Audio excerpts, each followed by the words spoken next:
नमस्कार, मैं हूं राजकुमार और आप देख रहे हैं इस हफ्ते का special programme the week that watch, जिसमें हम बात करते हैं पूरे हफ्ते में क्या कुछ बड़ा और क्या कुछ खास रहा और इस पे करते हैं विस्तार से विश्लेषण। तो आइए आपको बताते हैं कि इस हफ्ते की क्या कुछ बड़ी खबरें रही। जम्मू कश्मीर के मुख्यमंत्री मिले गृह मंत्री से, स्टेटहुड सहित कई मुद्दों पर चर्चा, बिजनेस रूल्स की बात की। प्रधानमंत्री की पेट्रोल बचाओ मुहिम का जम्मू कश्मीर में भी दिखा असर, एलजी से लेकर अधिकारियों तक में काफिले छोटे किए। जम्मू कश्मीर में रैपिडो नहीं है जायज, ट्रांसपोर्ट कमिश्नर का ट्वीट, जनता में हड़बड़ाहट। नए जीएमसीज में कर्मचारी परेशान, उनका वेतन जम्मू और श्रीनगर जीएमसी से कम क्यों, हड़ताल और प्रदर्शन जारी। मौसम पड़ा गर्म, आगे भीषण गर्मी के संकेत। तो इस हफ्ते में क्या खास रहा, उसमें सबसे पहले और बड़ी खबर यह है कि जम्मू कश्मीर के मुख्यमंत्री गृह मंत्री से मिले, स्टेटहुड को लेकर बातचीत भी हुई और साथ ही साथ में कई और मुद्दों के साथ बिजनेस रूल पे भी बात हुई। तो Deepak ji, business rule, statehood, ये तमाम बड़े मुद्दे जम्मू कश्मीर को लेकर हैं, तो क्या इनमें अब कोई सहमति, एश्योरेंस जो है मुख्यमंत्री को मिला? देखिए राजकुमार, जब से जम्मू कश्मीर यूटी बना है, उसके बाद जब चुनाव हुए 2024 में, तो तब भी मुख्यमंत्री का गृह मंत्री से मिलना वाकई में एक बड़ी खबर रहती है। उसका कारण ये है कि जम्मू कश्मीर के मुख्यमंत्री के पास वो पूरी पावर्स नहीं है और जो गृह मंत्री है देश के, उनके तहत यूटी आता है, यानी कि यूटी के मुखिया एक तरह से गृह मंत्री ही होते हैं, उनके रिप्रेजेंटेटिव यहाँ पर होते हैं लेफ्टिनेंट गवर्नर। तो उमर अब्दुल्ला जब उनसे मिलने दिल्ली गए श्रीनगर से, उन्होंने जाते जाते जब मीडिया से जाने से पहले जो बाइट दी वो बहुत इंटरेस्टिंग थी। और जब उनसे पूछा गया कि स्टेटहुड की बात होगी, तो उन्होंने कहा कि स्टेटहुड कोई ऐसी चीज नहीं है कि आप, मैंने एक बार बोला और वहां गए, वहां ऑर्डर बना तो स्टेटहुड मिल गया। स्टेटहुड की बात मैं हर बार रखता हूं, मगर मुझे लगता नहीं कि स्टेटहुड इतनी जल्दी मिलेगा। उसके लिए हमें थोड़ा सा संघर्ष करना होगा, हमें अपनी तरफ से प्रेस करनी होगी अपनी डिमांड्स। मगर मैं बड़ी जिन बातों को लेकर जा रहा हूं दिल्ली, वो ये है कि कम से कम जम्मू कश्मीर सरकार के बिजनेस रूल सेट हो जाए, हमें पता हो कि हमारी पावर्स क्या है और एमएलएस की पावर क्या है, मिनिस्टर की क्या है, और ऐसे में काम करने के लिए जनता के लिए बहुत जरूरी है। तो ये जो है बिल्कुल इस हफ्ते की शुरुआत में सोमवार को ही बैठक हुई थी, दिल्ली में हुई, करीबन 1 घंटा की बैठक चली, बहुत ही कॉर्डियल एटमॉस्फेयर में हुई। और उमर अब्दुल्ला ने वहां से वापस आके भी कहा कि अपनी तरफ से मैंने काफी मांगे रखी हैं, अब उन मांगों पे केंद्र सरकार क्या विचार करती है, गृह मंत्रालय कैसे फैसले लेता है, वो कुछ दिनों में साफ हो जाएगा। बिल्कुल, स्टेटहुड की बात तो है ही है, लेकिन बिजनेस रूल जम्मू कश्मीर के अपने होना भी बेहद जरूरी है, वह लोगों को लाभदायक हो सकते हैं। इसी के साथ साथ में प्रधानमंत्री ने कुछ चीजों का सुझाव दिया है, जनता से उनका पालन करने की बात की है। इसी को लेकर हमने देखा कि जम्मू कश्मीर के भीतर भी, चाहे एलजी हो या बाकी अधिकारी हो, सर सबने अपने काफिलों को जो है वो कम किया है ताकि पेट्रोल डीजल की बचत की जा सके। देखिए, पिछले वीक के ऑलमोस्ट एंड में प्रधानमंत्री जब 4 मई को रिजल्ट आए थे 5 स्टेट्स के, उसमें वहां सरकारें बनी, तो प्रधानमंत्री हैदराबाद एक फंक्शन में थे। हैदराबाद से उन्होंने देश को ये संदेश दिया कि आप पेट्रोल की खपत कम कर दें, आप ऑनलाइन क्लासेस, ऑनलाइन वर्क शुरू कर दें, आप 1 साल के लिए फॉरेन टूर ना करें, आप 1 साल के लिए सोना ना खरीदें। कारण नहीं बताए थे उन्होंने, अपनी तरफ से ये कहा कि कुछ देश के हित में सारी चीजें हैं। तो सबसे पहले आम नागरिक जो कर सकता है वो यही कर सकता है कि वो पेट्रोल की खपत कम करे, क्योंकि वो हमारे हाथ में है। हमें लगता है हमें कहीं फालतू में जाना है, ज्यादा जरूरी नहीं है तो मत जाए। तो इसका सबसे पहले नमूना प्रधानमंत्री ने खुद दे दिया। उन्होंने एक दिन दफ्तर जाते हुए केवल अपनी कैवलकेड की 2 गाड़ियों को इस्तेमाल किया, जबकि प्रधानमंत्री के कैवलकेड में कम से कम 18 से 20 गाड़ियां होती है। तो उन्होंने ऑलमोस्ट 80% कम कर दिया। उसको देखा देखी क्या हुआ कि हिमाचल प्रदेश के गवर्नर हो, कई और स्टेट के चीफ मिनिस्टर हो, यहाँ तक कि जम्मू कश्मीर के लेफ्टिनेंट गवर्नर ने भी अपने कैवलकेड को 50% कम कर दिया। उनको देखने के बाद जम्मू कश्मीर पुलिस के अधिकारियों ने फैसले लेने शुरू कर दिए। तो ऐसे में एक शुरुआत हो गई। कम से कम पेट्रोल की बचत से एक चीज बहुत खास होती है राजकुमार की, हम पेट्रोल के साथ साथ नॉइज पोल्यूशन, एयर पोल्यूशन, पर्यावरण की हिफाजत के लिए बहुत कुछ कर सकते हैं। तो मुझे लगता है एक आम आदमी को भी ये सोचना चाहिए, और वैसे भी पेट्रोल उतना ही, पेट्रोल या डीजल हमें इस्तेमाल करना चाहिए जो जरूरी है। फालतू घूमना या फालतू के प्रोटोकॉल के लिए यूज करना वो मुझे लगता है सही भी नहीं है।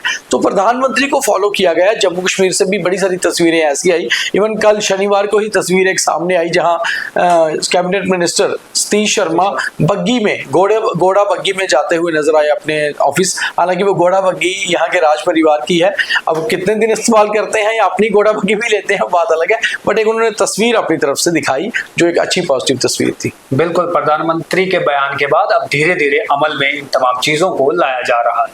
अब बात करते हैं जम्मू कश्मीर से जुड़े हुए यंगस्टर की बात। रैपिडो बीते 4 महीने से जम्मू कश्मीर में चल रहा था, लेकिन अचानक हड़बड़ी उस समय मच गई जब ट्रांसपोर्ट कमिश्नर का जो है वो ट्वीट आया, और ट्वीट आने के बाद में बहुत से लोग जो है वो सड़कों पे आए, खासकर रैपिडो राइडर सर। उन्होंने रखा कि हमने किस्तें देनी है, बाइक स्कूटियां जो है हमने रैपिडो के नाम पे ली है, अब हमारा क्या होगा। तो लगता है इसका कोई हल निकल पाएगा। राजकुमार, इसमें ना दोनों की गलती है मुझे लगता है, जो रैपिडो के साथ जुड़े हैं उनकी भी और जो सरकार है उनकी भी। हालांकि जो लोग रैपिडो की राइड बुक करते हैं उनकी कोई गलती नहीं है, जो चीज हमें उपलब्ध हो रही हो वो हम खरीदते ही हैं। अब इसमें सबसे बड़ी चीज ये है कि 4 महीने से जम्मू कश्मीर में रैपिडो सर्विस चल रही है। क्या जम्मू कश्मीर सरकार को पता ही नहीं था 4 महीने से यहाँ रैपिडो सर्विस चल रही है? पहली बात तो ये आ जाती है। अगर नहीं पता था तो फिर हम ये मान के चलें कि वाकई में सरकार बहुत निकम्मी है, और अगर पता था तो सरकार चुप थी, तो फिर सरकार किस चीज का इंतजार कर रही थी? क्योंकि जो रैपिडो वाले लड़के हैं जो राइड बुक करते हैं, जो उसके साथ काम कर रहे हैं, उनसे जब हमने बहुत सारे लोगों से बात की तो उन्होंने साफ तौर पे कहा कि उसमें से 50% तो ऐसे हैं जो पार्ट टाइम कर रहे हैं। वो कहते हैं हम अपने ऑफिस से शाम को फ्री होते हैं, हम रैपिडो से कुछ पैसे कमा लेते हैं। और उनका कहना था कि रैपिडो एक ऑनलाइन बिजनेस है, हमारे यहाँ रैपिडो का ऐप खोलिए, अपने नंबर उसमें गाड़ी का नंबर डालिए, हमें राइड मिल जाती है, हम करते हैं, पैसा आ जाता है। अब एक लेमैन को, एक जो आदमी रैपिडो के साथ जुड़ा है, उसको तो ये पता है एक ऑनलाइन बिजनेस है, उसको क्या पता कि रैपिडो को इसके लिए लाइसेंस चाहिए। ये तो पता होगा सरकार को और ट्रांसपोर्ट कमिश्नर साहब को। अब ट्रांसपोर्ट कमिश्नर विशेष पाल महाजन जी के साथ हमारी भी बात हुई थी, उन्होंने कहा कि बिल्कुल लाइसेंस होता है और उसके लिए उन्हें अप्लाई करना चाहिए।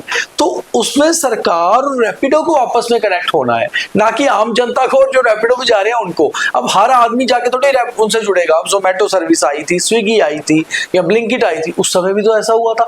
जो एक आम बंदा है उसको जॉब से मतलब होता है कि मुझे एक पार्ट टाइम जॉब मिल गई, वो सरकार के पास ये पूछने नहीं जाएगा कि आपने लाइसेंस दिया है नहीं दिया। तो ऐसे में सरकार और उस कंपनी को मिलना चाहिए, और रैपिडो सर्विस से बहुत सारे लोगों को फायदा हो रहा है। मगर जैसे ट्रांसपोर्ट कमिश्नर साहब ने कहा वो भी सही है, जम्मू कश्मीर एक सिक्योरिटी जोन में आता है, यहाँ थोड़ा सा रिस्क फैक्टर ज्यादा रहता है, तो इसलिए हर चीज प्रॉपर चैनल के थ्रू हो तो ही अच्छी है। बिल्कुल, ये गलती रैपिडो ऑनर की है, उन्हें जो है वो सरकार से बातचीत करनी चाहिए थी, क्योंकि हर स्टेट के अपने ट्रांसपोर्ट रूल्स होते हैं। लेकिन इस बीच कुछ ट्रांसपोर्टर खुश भी हैं, क्योंकि उन्हें जो है लगता है कि रैपिडो बंद होने से उन्हें कुछ सवारियां या कुछ मुनाफा हो सकता है। अब आगे बात करते हैं, ये खबर जो है वो काफी हैरान करने वाली है। इसे सबसे पहले ब्रेक भी सर आप ही ने किया था बियॉन्ड द हेडलाइन में, कि जो जीएमसी नई बनी हुई है उनके भीतर जम्मू और श्रीनगर के जीएमसी से कम वेतन दिया जाता है। एक ही स्टेट में सब जीएमसी एक जैसी, लेकिन कर्मचारियों को वेतन कम क्यों? देखिए, जम्मू कश्मीर में राजकुमार 9 जीएमसी हैं टोटल। हमारे यहाँ 20 जिले हैं और 9 जिलों में जीएमसी मेडिकल कॉलेज और हॉस्पिटल्स हैं।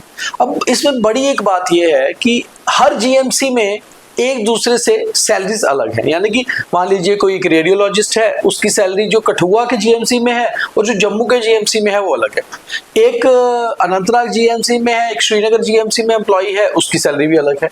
अब ये क्यों? मतलब same service, same position, same procedure, same उसने काम करना है, सैलरी अलग। और ये ट्रांसफरेबल जॉब भी नहीं होती, आप जीएमसी में लगे वहीं से रिटायर होंगे, ये बात भी बड़ी अच्छी है। तो बाद में जब हमने इसको थोड़ा सा खंगाला और थोड़ा डीप गए तो पता चला कि बेसिकली जीएमसी हॉस्पिटल्स के रिक्रूटमेंट रूल्स ही नहीं है। मतलब आप देखिए कितनी देर से जीएमसी चल रही हैं। अब जब रिक्रूटमेंट के रूल ही नहीं है तो प्रमोशन के रूल कैसे बनेंगे? अब प्रमोशन के रूल नहीं है तो सैलरी इंक्रीमेंट कैसे लगेगा? तो एक एग्जीक्यूटिव ऑर्डर से ऐसा काम चल रहा था और अभी तक चलते जा रहा है। अब बड़ी बात है कि हर जगह पढ़े लिखे एम्प्लॉइज हैं और वो अब सामने आए हैं, उन्होंने अब सरकार से गुहार लगाई है। हालांकि राजकुमार, आपने हेल्थ मिनिस्टर सकीना इत्तू से पूछा था तो उन्होंने पिछली सरकार पे ठीक रिपोर्ट दिया, बट कम से कम इस सरकार को चाहिए कि वो इसका सोल्यूशन करे और कम से कम इन एम्प्लॉइज को किसी लेवल तक अब वो लेकर जाए, ताकि उन्हें भी लगे कि उनकी सर्विस जो है वो सिक्योर है। जी बिल्कुल। और अगर इस हफ्ते की बात करें तो शुरुआती में मौसम अच्छा और सुहाना रहा, लेकिन अब धीरे धीरे जो है वह गर्मी बढ़ रही है। लगता है सर कि अब वह समय आ गया कि अब जम्मू में भीषण गर्मी हो गई। देखिए, पहले ही मौसम विभाग ने कहा था कि मई जून में इस बार पारा पिछले कुछ सालों के रिकॉर्ड तोड़ेगा, भीषण गर्मी होगी, लू होगी और शायद टेम्परेचर 45 भी क्रॉस करे। अमूमन जम्मू शहर में 45, 46 बहुत पीक में कभी जाता है, इससे ज़्यादा जाता नहीं है। बट अगर कर सकता है, क्योंकि जैसे अभी गर्मी होनी शुरू हुई है, मौसम विभाग कह रहा है, और अब दिन का पारा ऑलमोस्ट 40 टच कर रहा है, अच्छे खासी लू के थपेड़े पड़ रहे हैं। और अब जब हम मौसम विभाग की अगले एक हफ्ते की रिपोर्ट देख रहे हैं तो साफ आ रही है कि कोई राहत मिलने वाली बात नहीं है, यानी कि कोई सुहावना मौसम या बारिश के संकेत नहीं है। तो आपको भीषण गर्मी अब झेलनी है, उसके लिए तैयार रहिए। खास तौर पे छोटे बच्चों का, बुजुर्गों का बहुत ख्याल रखिए। जो यंग लोग भी हैं, जब अपने ऑफिस के लिए जा रहे हैं तो पानी की बोतल साथ रखें, ठंडी चीज़ें खाएं, ठंडी चीज़ों का वो सेवन करें, सर ढक के रखें, क्योंकि लू जो है वो सीधी आपके सर पे लगती है। सनबर्न और ज़्यादा चक्कर आना, डिहाइड्रेशन होना, ऐसी चीज़ें बहुत होती हैं, इसलिए बहुत अपना ख्याल रखें। जी बिल्कुल, तो ये था हमारा इस हफ्ते का द वीक दैट वाज। तो ये था हमारा इस हफ्ते का द वीक दैट वाज। बाकी तमाम खबरों के लिए द न्यूज़ रूम 24 आवाज को देखते रहिए। धन्यवाद।